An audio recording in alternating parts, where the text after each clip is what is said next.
Okay. Alright, ngayon na live na tayo sa ating Facebook. Talagang, I miss the people at TV, no? Alright, so last week, si Brother Chad ang nag-preach at tinalakay niya kung ano yung ginawa ng Panginoon para kay Peter. Right? Naalala natin, ipinakulong ni Herod Agrippa si Peter. Bakit? Ano yung gusto niyang gawin? Gusto niyang patayin. Like he had James executed. He wanted Peter executed the next day as well. Right? Sa guidance ng Holy Spirit na ipakita sa atin, no, ang kalayaang ibinigay kay Peter at kung paano itong kwentong ito ay isang larawan ng kalayaan na meron tayo ngayon bilang mga anak ng Diyos. Right? Merong 3 points si Brother Chad last week. Ang una ay pinalaya sa rehas, tapos pinalaya sa kamay ng kaaway, at pinalaya para maging malaya. So praise God dahil may focus last week on the freedom and liberty that we have in Christ. No?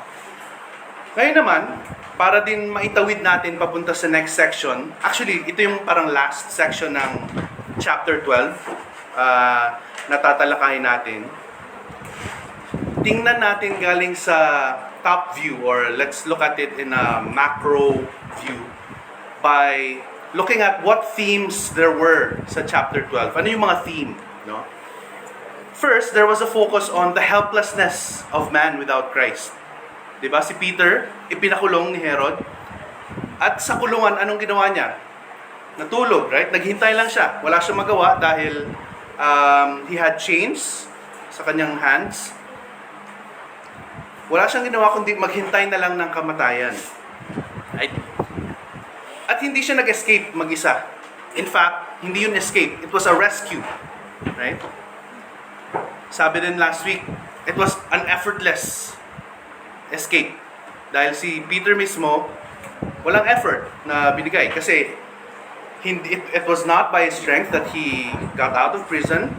It was not his intellect or hindi rin sa mga salita niya. Wala siyang na-convince na guard para palabasin siya. Walang Mission Impossible style na crawling around or jumping over lasers or whatever. Kasi, lahat ng yun, plano ng Diyos. And God's plan was simple because He is the only one who can implement that kind of simple plan. Diba? Binuksan na ng maliwanag na ilaw si Peter, hindi pa rin siya nagising. Kaya ano kailangan gawin ng anghel? He had to strike Peter to wake him up, right? Bigwasan pa sa tagiliran. And even then, even when Peter was awake, like, tulog pa rin yung diwa niya. He was groggy and he was half asleep the whole time. And what did he do to escape? He just walked. Or, kung in order natin tingnan, nagbihis lang siya, nagsuot siya ng sandals, tapos sinunod na lang yung angel palabas. He did next to nothing to get out of prison. And it's a beautiful picture ng salvation natin. Diba? We had no contribution to our salvation other than our sin that made that salvation necessary for us. Peter needed to be woken up. Like tayo, patay sa kasalanan, and we had to be given new hearts. We had to be given new life. We had to be, born again. Magandang picture yun ng salvation natin. But also, in the passage last week, we saw a church fervently praying for Peter. It was so earnest that inabot na sila ng gabi-gabi na. Right? Tuloy-tuloy na panalangin. Pero, nung sinagot na ng Panginoon ng panalangin nila, ayaw naman nilang paniwalaan. Di ba? For them, it was more believable that a guardian angel was knocking than Peter himself. So there, in that scenario, we see that sometimes, in our perspective, we feel that our prayers influence the hand of God. But we learn na hindi nakabase ang pagkilos ng Panginoon sa tatag ng ating pananampalataya. Hindi rin sa ganda ng ating mga panalangin. Right? All these prayers that we have, these have been preordained by God. And these prayers are the means of God to fulfill His sovereign plan. And that's what He did for Peter. That's what He did for the church then. Okay? So, yung mga themes na nakikita natin doon, meron tayong nakikitang theme na humans cannot influence God, or we cannot change God's plan. Right? And what should we do? What should be our attitude when we pray? When we pray, we have expectancy and trust in God that His sovereign plans and purposes are perfectly good. And He is perfectly correct in every way. Okay? Ngayon, yung passage last week ended with a violent act of Herod. He could not accept the supernatural reason of Peter's escape. So he responded in a very natural, cruel way. Anong ginawa niya? He had his 16 guards executed. Pagkatapos niyang pinapatay yung mga guards, pumunta siya sa Caesarea. Okay? Kill and run, kumbaga. Now let's open our Bibles as we go on to the last portion of chapter 12 today. Acts chapter 12 verses 20 to 25. Okay? Acts chapter 12 verses 20 to 25. Sabi doon, Now Herod was angry with the people of Tyre and Sidon, and they came to him with one accord. And having persuaded Blastus, the king's chamberlain, they asked for peace, because their country depended on the king's country for food. On an appointed day, Herod put on his royal robes, took his seat upon the throne, and delivered an oration to them. The people were shouting, "The voice of a God and not of a man." Immediately, an angel of the Lord struck him down, because he did not give God the glory, and he was eaten by worms and breathed his last. But the word of God increased and multiplied. And Barnabas and Saul returned from Jerusalem when they had completed their service, bringing with them John, whose other name was Mark. Praise God for the word that He has prepared for us today. Let's pray. Father, we are continually humbled and grateful for your word that is available to us. Salamat, Panginoon, na inyong nireveal sa amin ang inyong salita, kung saan matatagpuan namin ang yaman ng katotohanan na nagmumula lamang sa inyo, Panginoon. Lord, we pray for you to shine a light, like you shone a light in Peter's cell. Shine a light on your word that we may see, we may understand, and we may live the word. We praise you for your message that you have prepared for us today in Jesus' name. Amen. Okay, mga kapatid, sa pagtalakay natin ng ilang verses to, anim na verses na binasa natin, tingnan natin ang tatlong bagay. Okay, we have 3 points today. First, we have Herod's destructive desire. Then we will look at God's sovereign sentence for Herod, and then we will look at God's unstoppable undertaking as we end the passage. Right? So ang chapter 12 nagsimula sa pagpatay ni Herod kay James. And when he was doing that, he didn't know na sa pagtapos ng chapter na to, it ends with his own death. Konting review lang kung sino si Herod. So, yung Herod na to ay si Herod Agrippa. Yung lolo niya ay si Herod the Great. Siya yung king at the time of Jesus' birth. No? Gusto niyang papatayin lahat ng boys from 2 years old below kasi gusto niya siya yung king of the Jews, but we know that Christ is the true king. Right? Yung anak ni Herod the Great is Herod Antipas. This was the guy who beheaded John the Baptist. Okay? And so now, yung anak niya, si Herod Agrippa, ang nagpapatay kay James in this chapter. So it runs in the family, no? Killing. What a legacy. Talagang madugo ang pamilya nila, mahilig pumatay. Right? And Herod Agrippa didn't stop. He increased the blood guilt of his family. Pinapatay si Santiago. Pinakulong si Peter kasi gusto niya rin patayin. Tapos yung 4 squads of guards he had killed, like, didn't even blink. Lahat ng ito, no? Lahat ng actions ni Herod nagbubunga sa iisang bagay. And this is our first point. He has a destructive desire. At what desire was this? Herod had the desire for self-exaltation. No? Ang pagnanasa niya na gusto niyang itaas o gusto niyang iangat ang sarili niyang pangalan. Now, how can we say na? Paano natin mako-conclude na Herod wanted himself exalted? So we have 3 ways that he wanted to bring himself up. And the first sort of evidence that we see is that he is a people pleaser. In other words, he seeks the approval of man. At nakita natin yan sa beginning of the chapter. Right? He killed James, sabi sa verses 2 to 3, he killed James, the brother of John, with a sword. And when he saw that it, pleased the Jews, he proceeded to arrest Peter also. Okay? Herod persecuted the church, we see, hindi lang dahil ayaw niya or naiinis siya sa kanila. Ginagawa niya ito dahil gusto niyang makakuha ng approval, pogi points sa Jews. Diba? Bakit? Because this relationship with the Jews was important for his political career. Like, he needed this so that people will like him more. At dahil gusto niyang makuha ang boto ng mga Hudyo, kinalaban niya kung sino yung kalaban nila. Sino yung kalaban ng mga Jews at the time. These were the Christians.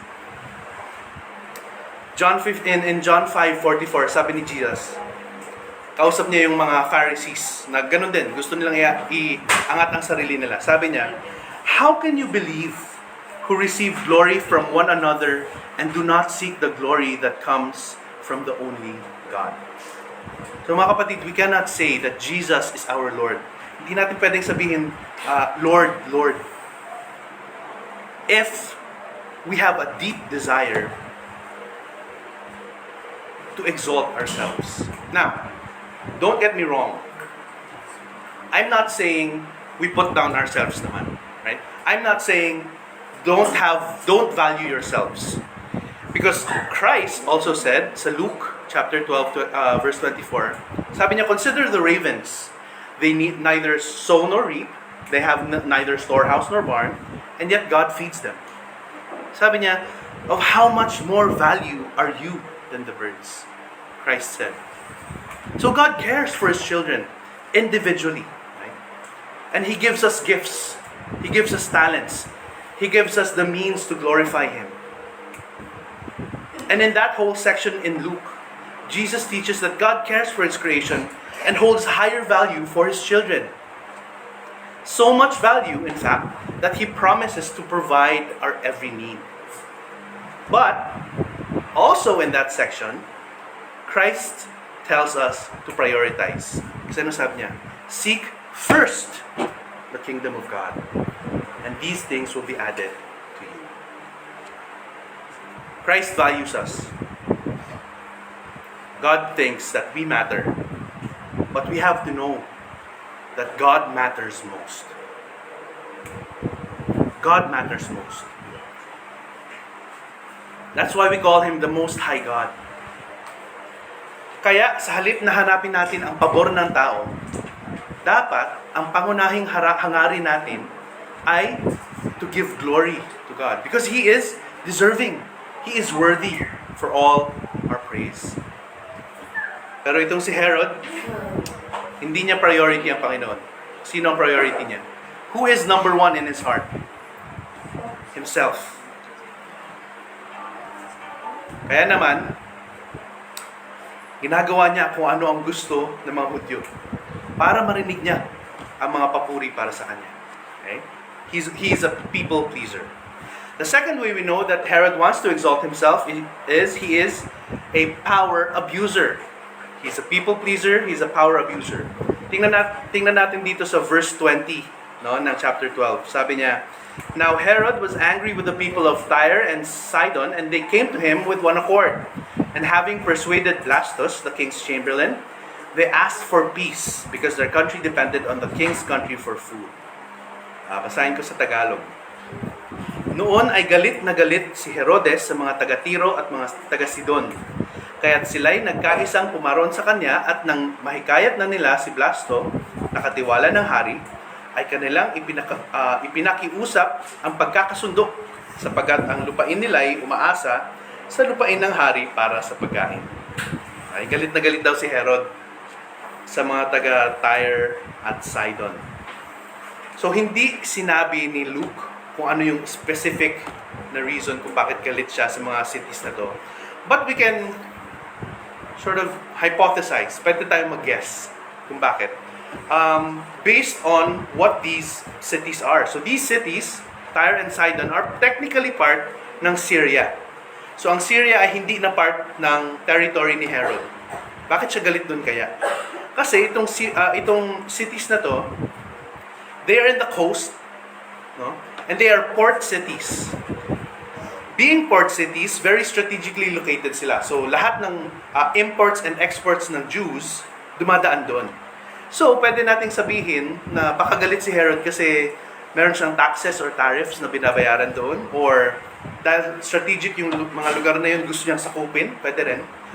But either way, we know that he is angry.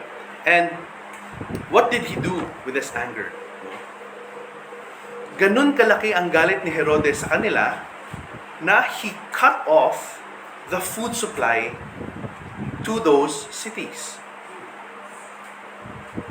So now Tyre and Sidon, sabi, are dependent on Herod's country for food. We clearly see the abuse of Herod's power. He didn't care if the people in these cities will just die of starvation. Para siyang bata, no? If you don't give me what I want, I'll cut you off. Typical Herod, right? Those Herods, right? They're tyrants. Kasi they grew up just getting whatever they needed. If you can't, it's time to kill. So natural, yung mga taga-Tyre, taga-Sidon, gusto nilang makipagbati. They want peace with Herod. Gusto nilang makipagbati, gusto nilang makipagsundo. So how did they do this? Lumapit sila kay Blastus, no? Siya yung katiwala ng hari. He was the chamberlain. So, pwedeng they befriended him or mas probable, maybe they gave him a bribe. No? They wanted to get in the good graces of this cruel king. And that's exactly what he wanted. That's what Herod wanted. He wanted to feed his obsession for power and praise. Gusto niyang masabing, okay, dapat alam niyong nakadepende kayo sa akin. Right? I hold your life in my hands. Herod was a power abuser. He was also a people pleaser. And the third evidence or proof that he wants to exalt himself is he is a pompous poser. Pasensya na sa mga words na to. Sinimulan ko na may P eh. So, nahiya ko kay Elder Enrique kasi baka sabihin. Pompous just means mataas ang tingin sa sarili. Right? He was pompous. He viewed himself too highly. Right? In fact, masyadong mataas ang tingin niya sa sarili na he was posing that he was a god. Sabi sa 21 to 22, verse 21 to 22. On an appointed day, Herod put on his royal robes. He took his seat upon the throne and delivered an oration to them. And the people were shouting, "The voice of a god and not of a man." sa Tagalog. Sa isang takdang araw ay isunuot ni Herodes ang damit hari at naupo sa trono at sa kanila ay nagtalumpati. Ang taong bayan ay nagsisigaw, tinig ng Diyos at hindi tinig ng tao. Tingnan mo itong style ni Herod. Dahil alam niyang pupunta ang mga Tyre at Sidon para suyuin siya, right? He knew this. Ginawa niyang malaking event. If we think about it, pwedeng closed door meeting lang to kasi leaders lang naman. But no, not Herod, not on his watch. He wanted a party, right? Sabi ng historians, itong appointed day na ito, it was Caesar's birthday din daw. So merong backup reason si Herod na maging party ito. But in his heart, he wanted to rub his power on the faces of the leaders of these cities. Kunyari, birthday celebration for Caesar, pero para sa kanya talaga yun. So yung event ginanap sa amphitheater. Yung amphitheater na ito pinagawa ni Lolo, ni Herod the Great. No? Tapos sabi niya kay Blastus, pakikuha ng royal robes. Gusto kong suotin yung aking royal robe. Sabi ni, ano pangalan ito? Josephus, the historian. Sabi niya, these robes were made entirely out of silver. And when the sun hits it, it illuminated or it reflected the rays of the sun. So if he wears it, it's resplendent, marvelous looking. No? Kumbaga parang si Edward sa Twilight. No? Pag tinamaan ng sun, parang diamond na nagsashine. Para po sa mga hindi alam ang Twilight, parang disco ball si Herod. No? Pag tinamaan ng ilaw, parang may mirrors. Birthday party nga, disco ball. Wala akong maisip na ibang illustration kasi. So, that's what he wanted to wear. And so he delivered his little speech and all the people cheered and praised him. Mga sip-sip lang talaga yung mga yun. Because they cheered for him. Why? Because they wanted to eat. Sabi sa verse 22, anong sigaw nila? The voice of a God and not of a man. And Herod, in his pride and self-exaltation, took this all in with joy and satisfaction in himself. People pleaser, power abuser, pompous poser. He was getting what he wanted. He was being treated as a god. Pero, sa susunod na verses, we will see that Herod would learn the truth, although too late for him. But he would learn the truth that he was not a god, and the one true God will not share his glory. Herod will learn that those who oppose the King of Kings will surely be defeated. Ang tanong ngayon mga kapatid, tayong mga Kristiyano na, no? Tayong mga ordinaryong tao na wala namang ganong kalaking kapangyarihan, pwede ba tayong magkaroon ng ganong klaseng pride or ganong klaseng kasalanan ni Herod? Can we still fall into self-idolatry? The answer is yes.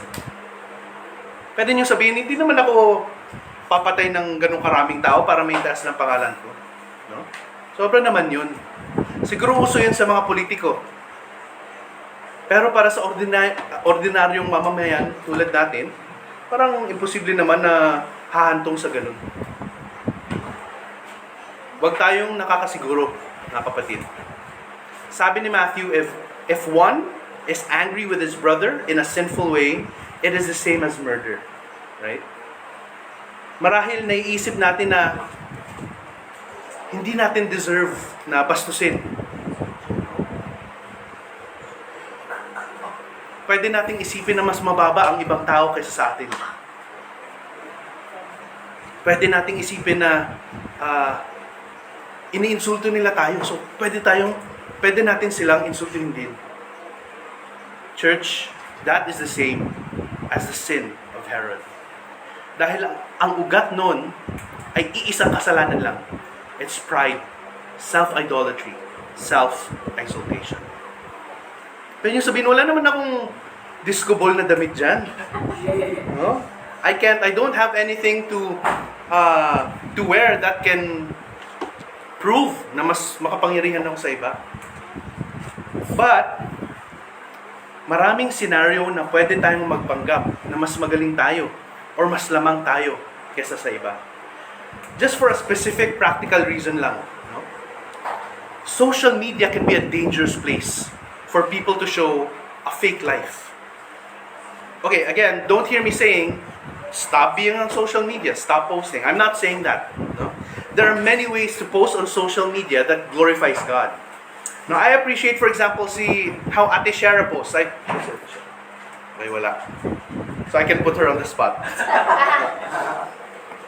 Like how she posts. She posts about her life. Hi, Ate. She posts about her life, like her work. She posts about family. She posts about her husband. And she says, I praise God for my husband. Tapos si Kuya Anton naka-solo picture. I appreciate that because at the end of the day, she wants to praise God.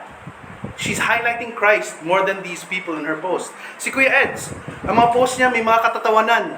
Like, pero, meron ding mga malalim na katotohanan, right? Many ways to highlight Jesus in our posts on social media. Si Brother Chad, nagpo-post about his family, pero meron din mga theological na mga katuruan, right? Many ways to lift Christ in our posts. But, there are also many ways to show a fake life on social media. Like Herod, he was posting like a god because in the proportion na ganun kalaki ang power niya, he can pose as God. But in proportion then in what power we have, we can pose as mas mataas than what we really are. So let's pray, church.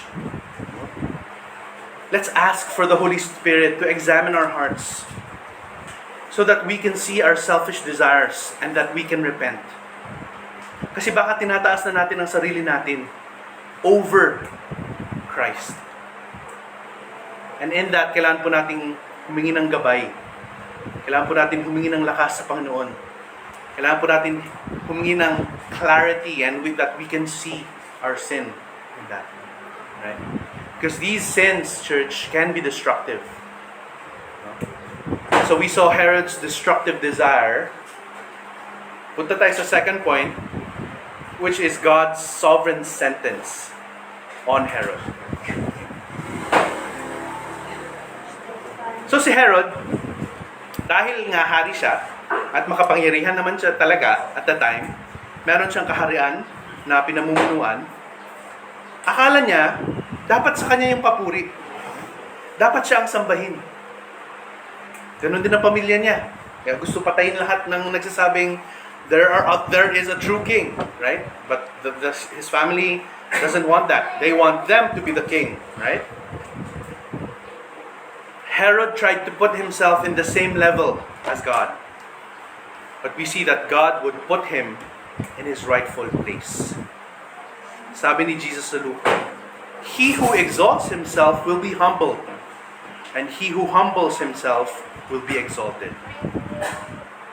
Tingnan natin sa verse 23 ng chapter 12. Immediately, an angel of the Lord struck him down because he did not give God the glory, and he was eaten by worms and breathed his last.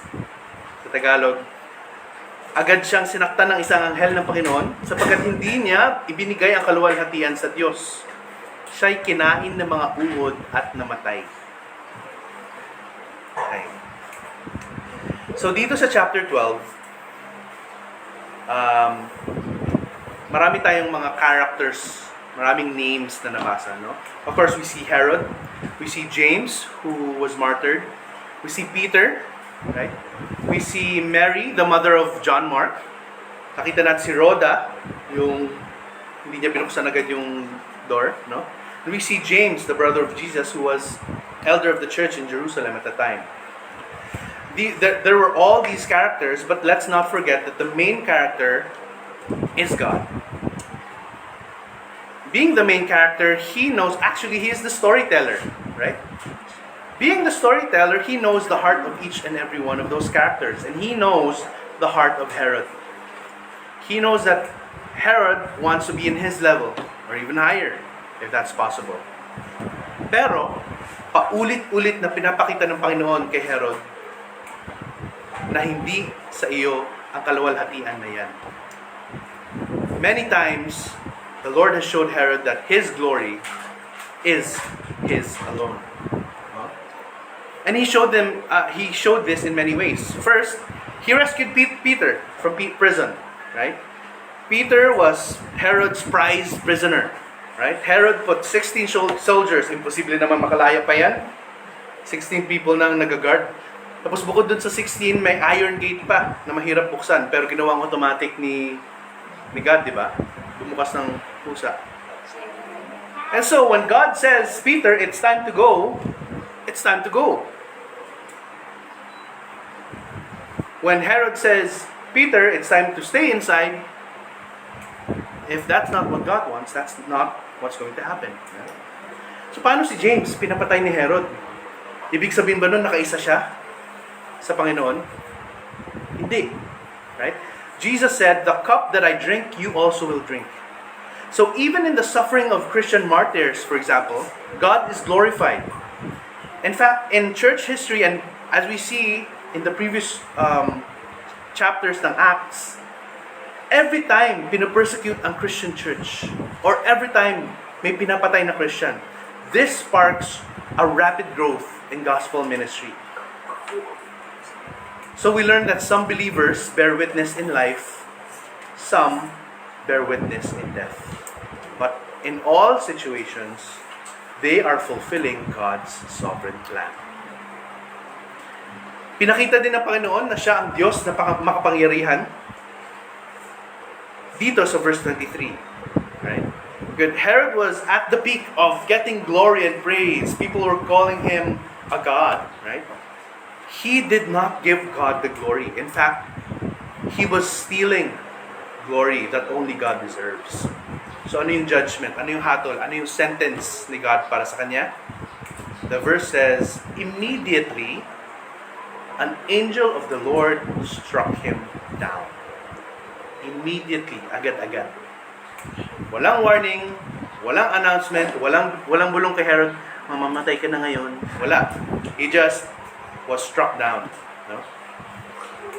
Gusto ko lang tingnan itong word na immediately. Kasi kung maalala natin, this word immediately already appeared in previous chapters. Where, and this was in the house of Cornelius. Diba? When Peter arrived at Cornelius' house, Cornelius immediately fell down at his feet and worshipped him. Ano sabi ni Peter? Tatatap, tayo. Because why? I am just a man. Right? Stand up, for I am just a man. See, Peter was indwelt by the Holy Spirit. And he has been taught by the Holy Spirit and sanctified by the Holy Spirit. And the Holy Spirit has shown him his true place. Because Peter knew that he was just a man. He was just a servant of God. He was just a messenger of the gospel. Alam niya kung saan siya lulugar. Pero, hindi si Herod. Kasi si Herod wasn't indwelt by the Holy Spirit. God struck him down to put him in his place. And we see another comparison. No? Si Peter, nung tulog siya sa kulungan, the angel struck him, but it wasn't to strike him down, it was to stand him up, right? To wake him up. So that he could walk in the freedom, in the liberty of God that has been set before him. But for the cruel King Herod, he was struck down to suffer the judgment God has set before him. Freedom for the children of God, judgment for those who oppose him. Psalm 2 tells of this opposing sides. No? Sabi sa Psalm chapter 2, It shows there how foolish it is to oppose God. Sabi doon, the kings of the earth set themselves, and the rulers take counsel together. Why did they counsel together? Because they are against the Lord and against His anointed, saying, let us burst their bonds apart and cast away their cords from us. But verse 4 of Psalm 2 says, he who sits in the heavens, what does He do? Laughs, and the Lord holds them in derision. Tinatawanan lang ng Panginoon ang mga efforts ng tao na kalabanin siya. At hindi dahil nagyayabang ang Panginoon, kundi dahil ang totoo ay walang makaka-oppose sa Kanya. Because He is King of Kings. He is Lord of all. There is no fighting the King of Kings. Right? Psalm 2 ends with this, kiss the Son, lest He be angry, and you perish in the way, for His wrath is quickly kindled. Blessed are those, or blessed are all who take refuge in Him. See the difference? Blessed are all who take refuge in Him, but to those who oppose Him, they will receive the wrath of the Son. They will perish.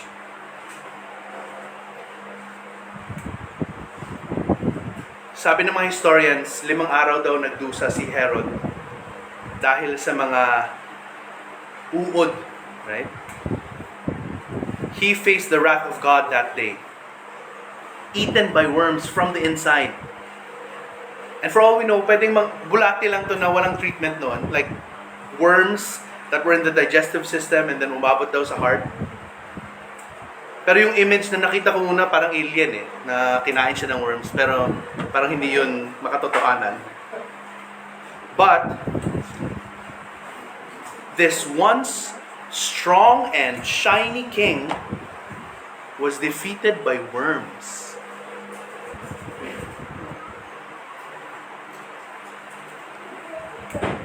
What an eye-opener, I guess, for Herod as he died. Oh, I don't control the world. We saw Herod's destructive desire. We saw God's sentence on him. Now, church, our third and final point, let's look at God's unstoppable undertaking. So verse 24, sabi niya doon, but the word of God is increased and multiplied. Sabi sa Tagalog, ngunit ang salita ng Diyos ay patuloy na lumago at lumaganap. God's plans are unstoppable. Ask Herod. He knows. Ginawa na niya ang lahat para pigilan ang paglago ng Christian Church. Pumatay siya ng apostol, pinakulong niya ang leader ng mga apostles, pinatay niya yung mga guards. He did everything in his power to stop the Christian ministry. He did everything in his power to put his name up above Jesus Christ. Pero anong nangyari? He was eaten by worms, and the word of God increased and multiplied. Instead of the name of Herod spreading, the name of Jesus spread. No? Maraming beses ginamit ito ni Luke. No? After Pentecost, the number of believers grew. After healings, the gospel was preached and the church grew. When Stephen was martyred, the church grew out of Jerusalem rapidly. No? The word of God increased and multiplied because this was God's plan for His church and no one can stop it. In fact, if you try to stifle the growth of God, it seems like persecution just makes it explode more. Because what is this word of God? Bakit walang makakapigil sa pagkalat nito? Was it a scroll? Was it just a message? Church, this is the word of God. It was the gospel of Jesus Christ. In the beginning was the Word, and the Word was with God, and the Word was God Himself. Kaya pala tuloy-tuloy ang paglaganap ng mensahe na to. At tuloy-tuloy ang paglago ay dahil si Jesus mismo ang salita ng buhay. He is the Word of life. And He said, I will build my church, and the gates of hell will not prevail against it. Sabi niya kay Peter. And unlike this poser Herod, Jesus is God, and He is worthy of all glory and praise. Why? Because He is the image of the invisible God. He is the firstborn of all creation. For by Him all things were created, in heaven and on earth, visible and invisible, whether thrones or dominions or rulers like Herod or authorities, all things were created through Him and for Him.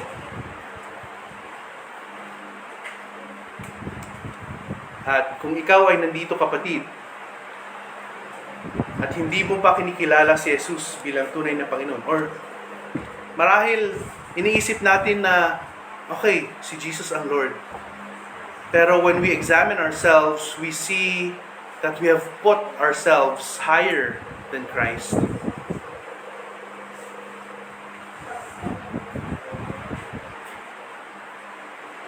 Friend, if you are higher than Christ, you oppose Him. Not only do you not believe Him, but you are His enemy. Kasi sabi niya, he that is not with me is against me. Sabi sa Colossians, lahat tayo dati ay hiwalay at mga kaaway sa pag-iisip, sa pamamagitan ng masasamang gawa. Pero ito ang magandang balita. Tayo'y pinakipagkasundo niya. Tayo'y pinakipagkasundo niya ngayon sa kanyang katawang laman, sa pamamagitan ng kamatayan, upang kayo'y iharap ng mga banal at walang dungis at walang kapintasan sa harapan niya. Truly, it is much better to be in and with Christ than against Him. To all who did receive Him, who believed in His name, He gave the right to become children of God. We end with this verse. Verse 25. And Barnabas and Saul returned from Jerusalem when they had completed their service, bringing with them John, whose other name was Mark. Nagbalik galing sa Jerusalem, sina Bernabe at Saulo, nang magampanan na nila ang kanilang paglilingkod at kanilang isinama si Juan na tinatawag ding Marcos. Church, many have tried to stop the gospel ministry. All of them have failed. And at the end of the day, it goes on. God uses more people like Barnabas and Saul in continuing it. We remember that these two were sent to Jerusalem, right?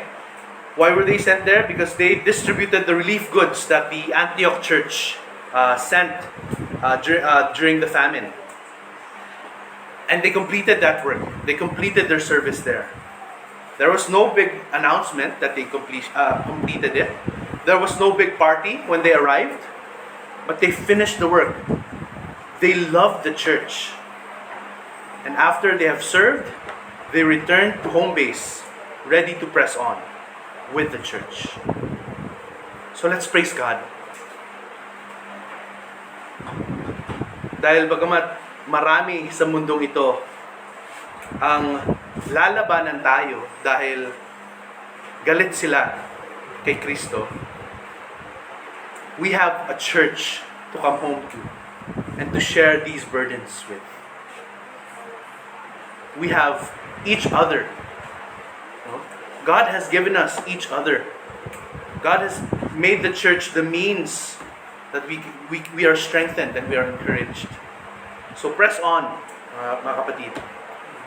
Continue to praise Him, because truly, even as we are facing persecution, we know that His ministry goes on, because blessed are those who take refuge in Him.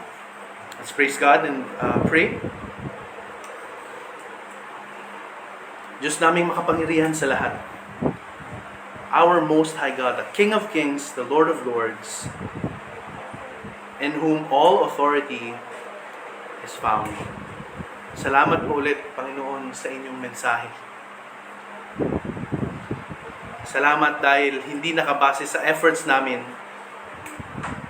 ang aming kaligtasan.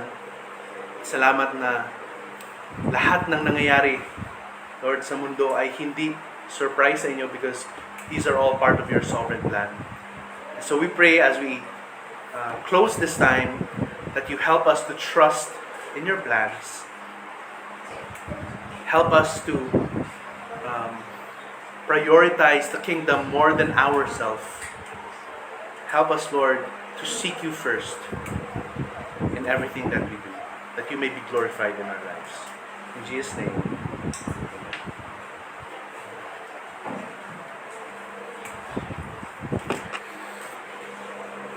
Okay.